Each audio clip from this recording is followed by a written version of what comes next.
maybe primarily for Rod, but interesting to have a quick response, about receptivity and timing sort of your message or your science appropriately. And your example was sort of the crash of the groundfish fishery and how clearly once it crashed, people were more receptive.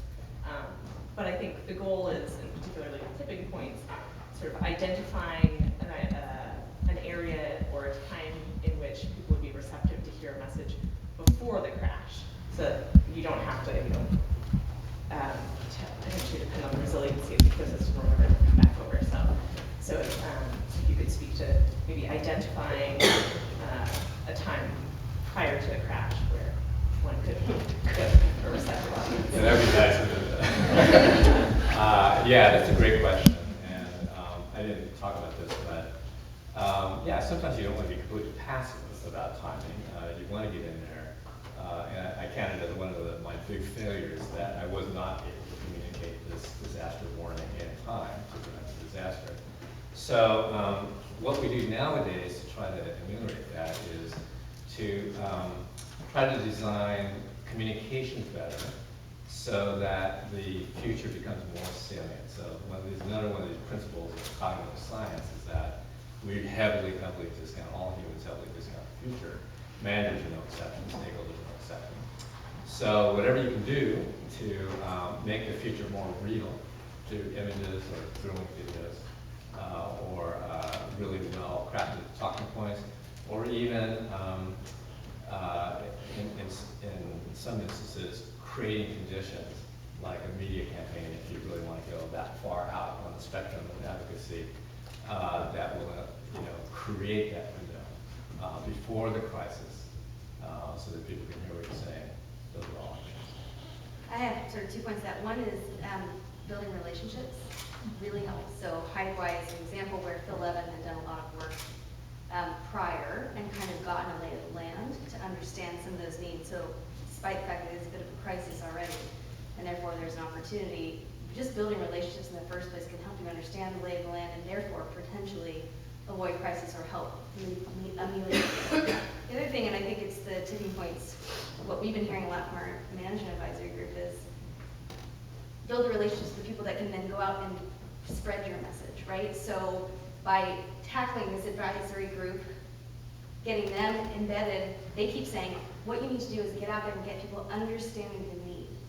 That exact thing. You want to avoid the crisis in the first place. What do you need to be able to do that? And a lot of what we've been emphasizing now is taking all these lessons learned from the case studies and all the lessons we've been learning from the first phase, and really trying to create communications types of tools that help people put themselves in it, understand how it works for them, and how then they can take that into their own system and build on it, and then therefore translate that work to their own context. Just one little tiny anecdote on that. One of the things we did early on in the project was convene this group of really interesting thinkers, and they had this dinner table conversation about tipping points that we videotaped, including Kai Lee from the Packard Foundation, and he asked the same question. They were, and Bill Ruckelshaus, who was the First administrator of EPA. Yeah, first administrator of EPA, who was there when they banned DDT, like he banned DDT. So he's talking about that anecdote, and they're all around the table, they're going, yeah, you never waste a good crisis. But Kai turned it around, and he said to Kevin Renker, Washington State Senator, how do you take tipping points? How do you make it a pothole issue? How do you make it the issue where a politician cares about it because his constituents are going to complain about potholes in the road even before the potholes in the road get so bad that the bridge collapses? And it just stuck with me that that's how we have to think about it. How do we make this a pothole issue that people care about before you get to that point? You can see that video on our website if you're interested. Just a quick comment. One thing I've seen work is kind of testimonials from people who have had a collapse. And they basically said, so we didn't pay attention to the warning signs, and we experienced this collapse and loss of jobs and all that kind of stuff. And like fisherman to fisherman communication like that, usually much more effective than I'm a professor at so-and-so university. It's like, so what? But hearing it from somebody who has actually been there, might make people more concerned that it could happen to them. Yeah, and unfortunately, with tipping points, we know everything we know because we have so many examples of collapse. And so much of what we saw with the management review, those 51 case studies, a lot of those managers that were actually using quantitative thresholds to, set their targets, they'd already seen their system go down. And so they learned from that, and then they managed to restore their system, and then it was like a new era of proactive management that they learned from their mistakes before. Very few examples of nailing it out of the gates, I think. I have a question about land use change and identifying land use change as a cause of, or a potential cause of something that's about to be a tipping point.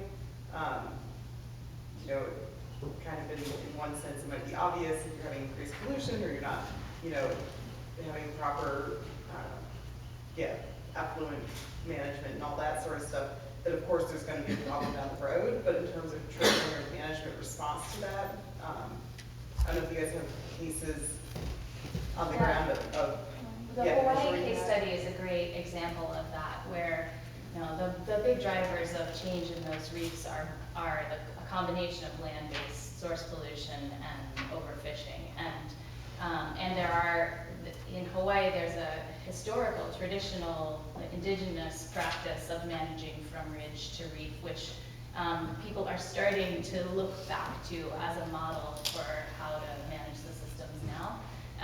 And the West Maui Ridge to Reef Initiative is one watershed level example of that. So the 5 watersheds of West Maui they're working to try to change watershed management practices so they reduce runoff into the nearshore environment, specifically to improve reef conditions. And that's where we've been working with managers to develop a new biogeochemical model that can characterize the sediment and the nutrients that are coming off land, and that's been a big lift because there weren't good models for Hawaii to begin with. And then apply it there, and then start to evaluate different management actions you could take to reduce the sediment or the nutrients. We've just started with what would it take to fix the agricultural roads that crisscross this landscape and lead to lots of sediment runoff, and which ones should you pick if you're going to fix them to get the biggest bang for your buck, the biggest reduction in sediment load. So that's some of the first trade-off analysis stuff we've been doing, and the next step is going to be to put the marine piece of that together and say, okay, so those are the easiest roads to fix, or the ones that are the worst offenders, then which ones matter most based on the reefs that are at the coastal port points where that stuff runs off. Yeah, I think this could be one of those examples I was talking about of science that is really well crafted to have a policy impact. Because without this model, the management options are use a really blunt instrument to punish everybody at high cost for uncertain benefit, or do nothing. Right, and this, if you understand what the high leverage sources of the driver are, then you can minimize costs and still get maximum impact on the ecosystem space you want. I think if I could just respond, that maybe slightly shift your question into a bigger picture question, which is, how do you deal with drivers where you don't really have very good predictive models when there's so much uncertainty, right? And LNG development in British Columbia is a good example. I use British Columbia a lot because I know a lot of the system there. And you build an LNG plant, you start building infrastructure, and that in itself is a tipping point for greater development. But we don't know what those impacts are. And without proof, it's very hard to do the cost-benefit kind of analysis that Asha mentioned. And the idea of risk tolerance for your stakeholders matters. So you may have some people who are like, we don't want any. But the cost to the people then who are putting in the effort to create the LNG plants, first of all, they're the people with the power. There's a lot of these other dynamics that are going on that Rod mentioned. But the cost is so great to not do the LNG when you've already started building it. But then the cost is so great to the people who are going to experience the impact, and they don't get any of the benefit. So it's this whole problem of trade-offs when it all comes down to values. And when you don't have strong scientific models that can tell you very much about there's so much uncertainty, it's very, very hard to convince a manager, you need to be precautionary. And I think land-based and some of these other kind of emerging impacts on climate change, I mean, all of the stressors that we deal with the environment have a lot of uncertainty around it. And it's something we grapple with a lot when we're trying to translate the work we do to managers, is how do you deal with uncertainty? And what are the bounds around these kind of threshold points, if you don't really have really good metrics or good models or good data to build them off of. It sounds like you guys have you're taking information and data from a ton of different sources, a ton of different types of information, and also a lot of different approaches as to why tipping points are important. And I was just wondering if when you're working with managers, that there are particular arguments or particular kinds of information that they seem to find most convincing or most interesting. Three-dimensional heat maps don't work well. Definitely no more than 2 axes on a graph. What works with them is stories, actually. Face-to-face interaction and examples. As simple as it sounds. We've asked them over and over again, what works? What do you like about how we're communicating? What do you not like? And they're like, just get rid of all all those complicated graphs and things. And they need to see themselves in it, and they want concrete examples. They also really like this one graph that you didn't see today, but it's the classic threshold. But what they like about it is there's a buffer zone around the tipping point where they can see that they have a little bit of room, depending on the system, it could be a lot of room, a little bit of room. And it's almost like it makes them feel better that it isn't a moment in time, there is some time before and some time after where it's not going to be that bad. And we call it a buffer, or maybe we even call it the safe operating space. They love it. They're like, can you please take this schematic, which is totally conceptual, and apply it to all of your examples and tell us where our buffer zone is, because it really resonates with them. Which is a little shocking because it's full of jargon, but they like it. I think they like the buffer zone. And that's really testament to the value of having this expert management advisory group and having them so engaged with us, because we have just thrown so many different things at them. It's like chucking spaghetti at the wall to see what sticks. And they're like, oh, we like that one. Great. Excellent. We'll do more of that. I think it also depends. So another one of our colleagues, Lisa Wedding, who's at Center for Ocean Solutions, works with coastal planners in California. And she said the thing that worked the best when you walk into a room is having a map. Very clear map. They know, they can see themselves in a map. They know their location that they're managing. And so it's really, really a good starting point to be able to create dialogue and get them engaged in the meat of the science. Yeah, absolutely. In systems with natural fluctuations and multiple regimes, how do you work with managers to determine which state to manage for, return to? What is natural in that sense? Great question. Yeah. I mean, I think I'll talk about it from my own experience again, and well, more in kelp forests. But the idea of kelp forest regimes, right? That's one example where there's different values on different sides of the regime. And actually, what's happened with the loss of sea otters across most of the North Pacific, you had the loss of kelp, but the huge increase of invertebrates that became really important fishery species. So you get people dependent on those resources for their livelihoods. And then you also have conservation biologists who have other values who come in and say, we need to protect this endangered species. It's the sea otter. We need to bring it back from the brink. So you get them bringing them back, suddenly the kelp forest is back, and people are like, that's wonderful, look at our ecosystems back and healthy and whole. Now you've actually negatively affected people who have become tied to this other system, and now you have conflict. And so really, it's so much about values and so much about identifying different values and how people are relating to that system, and then you have to make hard decisions. I mean, I think that's where the managers probably struggle the most, is like, whose values what's the idea of equity? Whose values do you choose over others? What states do you identify? And I think the key for science is to understand from a social science perspective what the values are, and from an ecosystem perspective, how the ecosystem in those different states are gonna provide different values to people, or excuse me, benefits to people based on their values. The idea of ecosystem services is a good tool that people are using now to really try to get at that somewhat. The question is kind of related to not the last question, but moving forward about responsivity of managers. And kind of one of the biggest hurdles to integrating science and policy that I've read about is timescale, that policy and the way it's manifested itself kind of in the 19th, 20th, 21st centuries, that it's designed for short-term solutions, whereas all the data that you've been studying, compiling, and all the data that a lot of us here work on is large timescales and things like that. And so my question is kind of, in your work, have you noticed a trend in responsivity of managers to kind of increase their the timescales at which they're thinking and working? And obviously there's a lot of fluctuation in there and a lot of uncertainty as well. But have you noticed even in anecdotal evidence of that? So I would say it would probably depend, it definitely is going to just depend on the system, depend on the manager, depend on the resources at their disposal. A little wet blanket here is they are still largely reactionary given limited resources and what they're able to do in-house.